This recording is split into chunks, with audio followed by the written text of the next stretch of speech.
E aí, tudo bem com você? Seja muito bem-vindo a mais um dia de leitura aqui do nosso plano de leitura anual da Bíblia. Meu nome é Francisco Henrique e hoje nós vamos ler os capítulos 1, 2 e 3 de 2 Samuel. Nós hoje estamos dando início a um novo livro, né? Aqui do plano. Hoje é o nosso dia 187, tá bom? 187 dias que nós começamos o plano e vamos dar início a esse livro de 2 Samuel. Se você quiser ler 2 Samuel junto com a gente, é só você se inscrever no canal, ativar o sininho para receber todas as notificações e sempre que eu mandar o vídeo, as postagens e tudo mais, você vai receber. Se você não souber ler ou quiser alguma ajuda, você pega e lê junto com a gente no vídeo. Se você não quiser, você só vê a postagem e lê aí sua leitura do dia, tá certo? Então vamos orar para a gente dar início à nossa leitura diária de hoje. Senhor, meu Deus eterno Pai, mais uma vez te agradecemos pelo privilégio que o Senhor nos concede de poder estar aqui neste momento, lendo a tua palavra. Em nome de Jesus, Senhor, Espírito Santo, vem nos dar sabedoria, vem nos dar graça, que a gente venha aprender, que a gente venha compreender a tua palavra. É o que a gente agradecemos em nome de Jesus, Senhor. Amém. Então, bora lá, meus irmãos. O capítulo 1 de 2 Samuel tem um título assim: Davi é informado da morte de Saul. Versículo 1 do capítulo 1 de 2 Samuel. Depois da morte de Saul, Davi retornou de sua vitória sobre os amalequitas e passou 2 dias em Ziclague. No terceiro dia, apareceu um homem do exército de Saul. Ele havia rasgado as roupas e colocado terra sobre a cabeça. Ao chegar, curvou-se diante de Davi com o rosto no chão. "De onde você vem?" perguntou Davi. O homem respondeu: "Escapei do acampamento israelita." "O que aconteceu?" disse Davi. "Conte-me como foi a batalha." "Todo o nosso exército fugiu do conflito," disse o homem. "Muitos morreram, e Saul e seu filho Jonatas também estão mortos."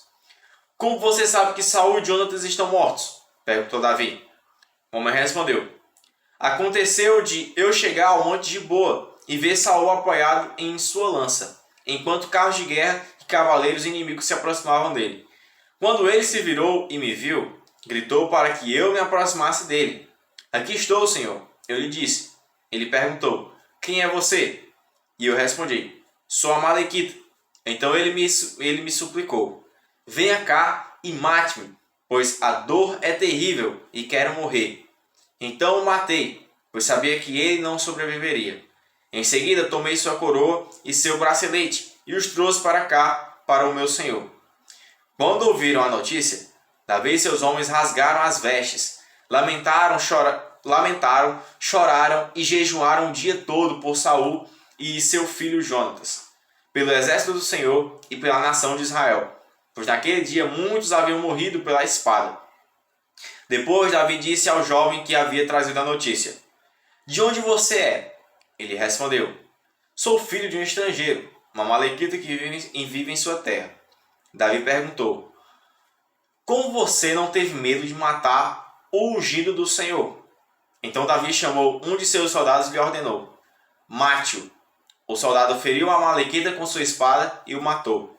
Davi disse: "Você condenou a si mesmo ao confessar que matou o ungido do Senhor." Pronto, meus irmãos, agora a gente vai para o versículo 17, que tem um título assim: O cântico de Davi para Saul e Jonatas. Versículo 17. Davi entoou uma canção fúnebre para Saul e Jonatas e ordenou que fosse ensinada ao povo de Judá.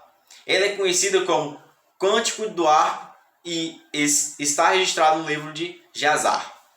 "Seu esplendor, ó Israel, está morto sobre os montes. Como caíram os valentes! Não contem essa notícia em Gate, não a proclamem nem nas ruas de Ascalon, para que não se alegrem as filhas dos filisteus, para que as filhas dos incircuncisos não festejem em triunfo.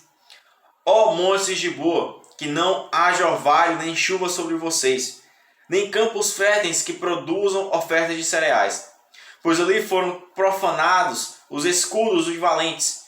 O escudo de Saul não será mais ungido com óleo. O arco de Jonatas não recuava, e a espada de Saul era invencível. Derramaram sangue de seus inimigos e atravessaram o corpo de guerreiros. Quão amados e estimados eram Saul e Jonatas! Estiveram juntos na vida e na morte. Eram mais velozes que as águias, mais fortes que os leões. Ó filhos de Israel, chorem por Saul, pois ele as vestia com finos trajes vermelhos, com roupas adornadas de ouro. Como caíram os valentes na batalha! Jonatas está morto sobre os montes. Como choro por você, meu irmão Jonatas! Quanto eu o estimava! Seu amor por mim era precioso, mais que o amor das mulheres. Como caíram os valentes! Estão mortos, despojados de suas armas.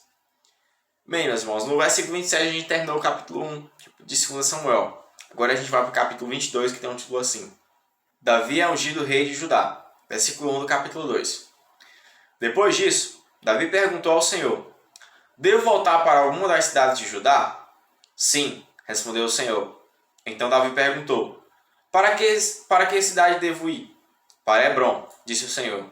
Então Davi partiu com suas duas esposas, Ainoã de Jezreel e Abigail, a viúva de Nabal do Carmelo, e também com os homens que o acompanhavam e suas famílias.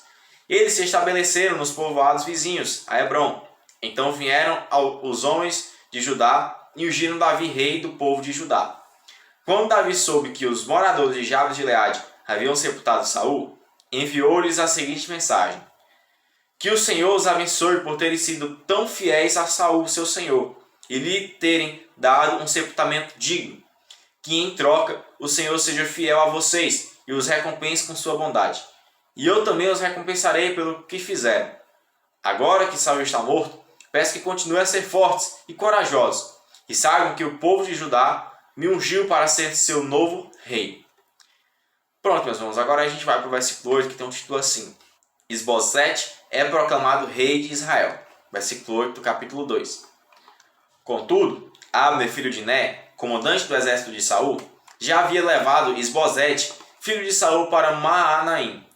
Ali proclamou Isbosete rei sobre Gileade, de Israel, Efraim, Benjamim e sobre a terra dos Assuritas e todo o restante de Israel. Isbosete, filho de Saul, tinha 40 anos quando começou a reinar sobre Israel, e reinou por dois anos. Enquanto isso, o povo de Judá permaneceu leal a Davi, que fez de Hebrom sua capital, e reinou sobre o Judá por 7 anos e meio. Pronto, meus irmãos, agora a gente vai para o versículo 12, que tem um título assim: Guerra entre Israel e Judá. Versículo 12 do capítulo 2. Certo dia, Abner, filho de Né, conduziu as tropas de Isbosete, filho de Saul, de Manaim, para Gibeon. Ao mesmo tempo, Joabe, filho de Zeruia, saiu com as tropas de Davi e foi ao encontro deles na represa de Gibeon, onde os dois exércitos ficaram frente a frente, posicionando-se em lados opostos da represa. Então Abner disse a Joabe: Proponho que alguns de nossos guerreiros lutem em confronto direto diante de nós. Está bem, respondeu Joabe. Então foram escolhidos 12 soldados de Benjamim para representar Isbosete, filho de Saul, e 12 soldados para representar Davi. Cada um agarrou seu adversário pela cabeça e cravou a espada um no lado do outro, e todos morreram juntos. Por isso, desde então, esse lugar em Gibeon é conhecido como El-Cate Azurim. Seguiu-se nesse dia uma violenta batalha, na qual Abner e os seus homens de Israel foram derrotados pelos soldados de Davi. Pronto, meus irmãos, agora a gente vai para o versículo 18, que tem um título assim: A morte de Azael. Versículo 18 do capítulo 2. Joabe, Abisai e Azael, os 3 filhos de Zeruia, participaram da batalha nesse dia. Azael, que era rápido como uma gazela, começou a perseguir Abner. Continuou decididamente em seu encalço, sem perdê-lo de vista. Quando Abner olhou para trás e viu que ele se aproximava, perguntou: É você, Azael? Sou eu mesmo, respondeu ele. Saia do meu encalço, disse Abner. Enfrente um dos soldados mais jovens e tome suas armas. Mas Azael continuou a persegui-lo. Mais uma vez, Abner o advertiu: Pare de me perseguir, não quero matá-lo. Como poderia encarar seu irmão Joabe? Azael, porém, se recusou a dar meia volta, e Abner lhe encravou no estômago a parte de trás da lança, que saiu pelas costas. E Azael caiu morto no chão. E todos que passavam por ali paravam a ver Azael caído e morto. Então Joabe e Abisai saíram e perseguiram a Abner. O sol estava se pondo quando chegaram ao monte Amar, perto de Gia, no caminho para o deserto de Gibeon. Os soldados de Abner, da tribo de Benjamim, se reuniram no alto do monte para resistir ao ataque. Então Abner gritou para Joabe: será que não há como evitar matar uns aos outros? Não vê que isso só resultará em amargura? Quando você vai ordenar que seus homens parem de perseguir seus irmãos israelitas? Joabe respondeu: só Deus sabe o que teria acontecido se você não tivesse falado, pois se fosse preciso, nós teríamos perseguido a noite toda. Então Joabe tocou a trombeta e seus homens pararam de perseguir os soldados de Israel, e a batalha cessou.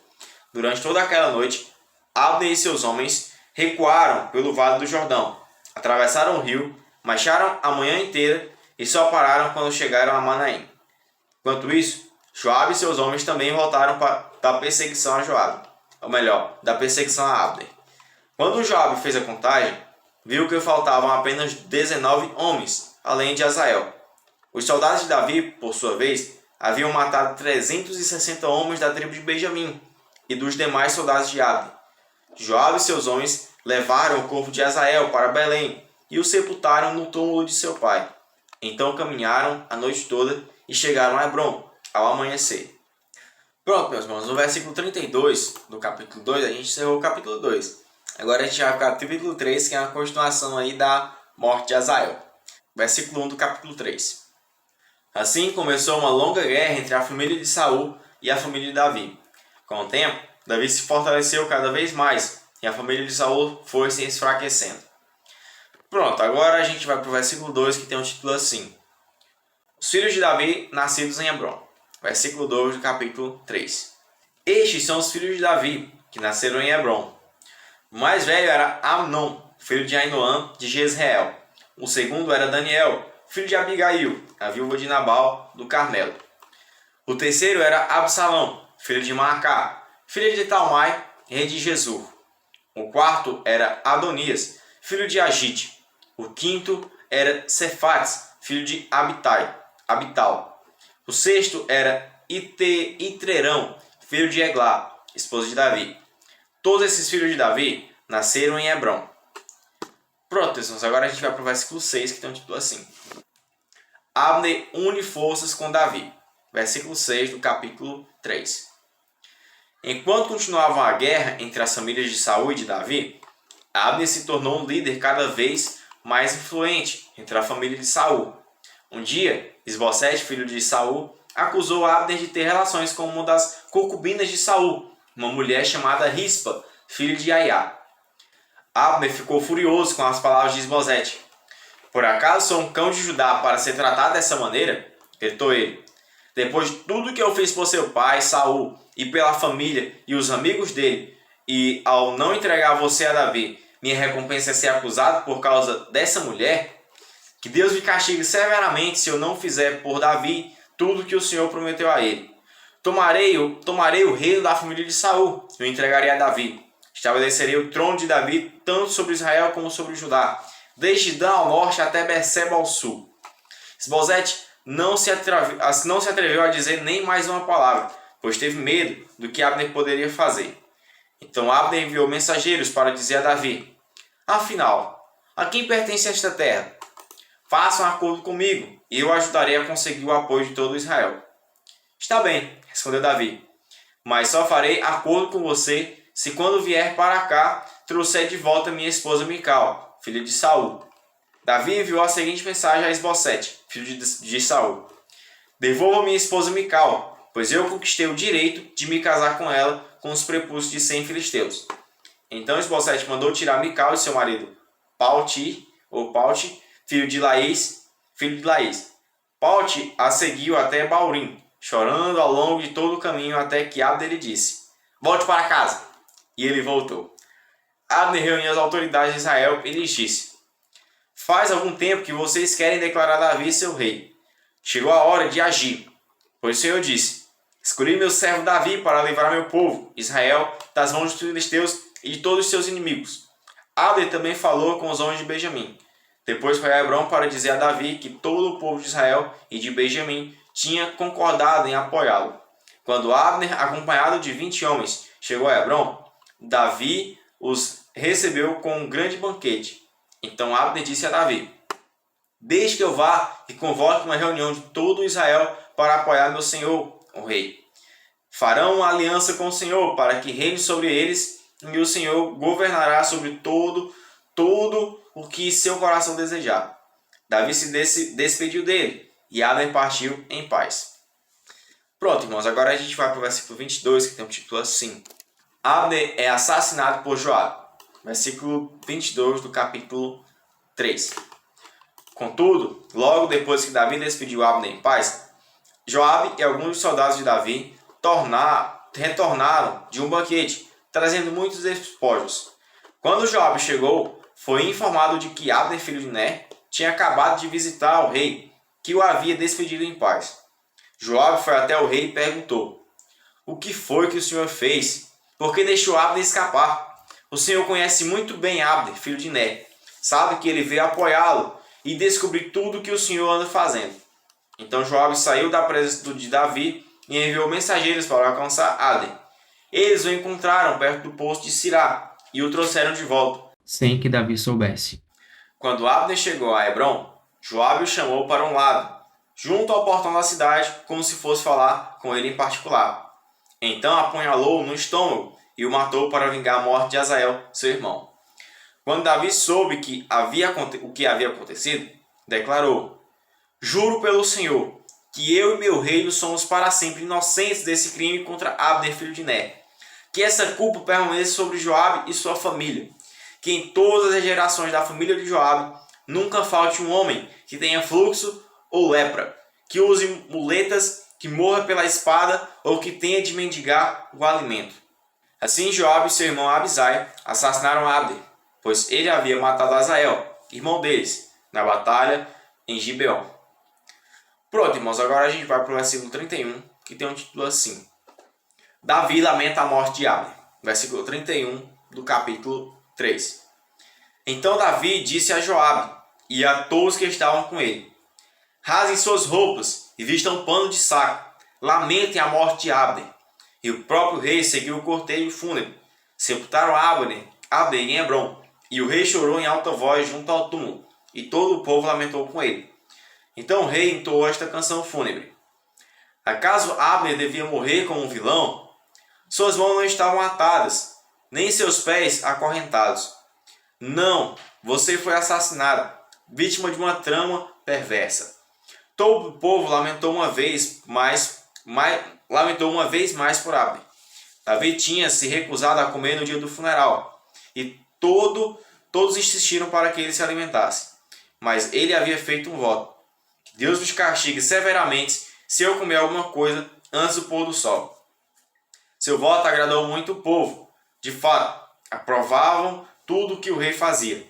Assim todos em Judá e em Israel entenderam que Davi não era responsável pelo assassinato de Abner, filho de Ner. Então o rei disse a seus oficiais: "Não percebem que um grande comandante caiu hoje em Israel? Embora eu seja o rei ungido, esses dois filhos de Zeruia, Joabe e Abisai, são fortes demais para que eu os controle. Que o Senhor retribua a esses homens maus por sua maldade." Pronto, meus irmãos, no versículo 39 nós encerramos o capítulo 3 e concluímos também a nossa leitura diária de hoje. Que o Senhor continue abençoando a vida de vocês, dando graça e sabedoria. Que em nome de Jesus a gente esteja aqui, se o Senhor permitir, para a gente ler o capítulo 4 em diante, aí terminar de ler para o 2 Samuel, tá bom? Que você tenha um ótimo dia, para a glória do Senhor. Que eu também tenha, tá bom? Tchau, valeu e a paz do Senhor.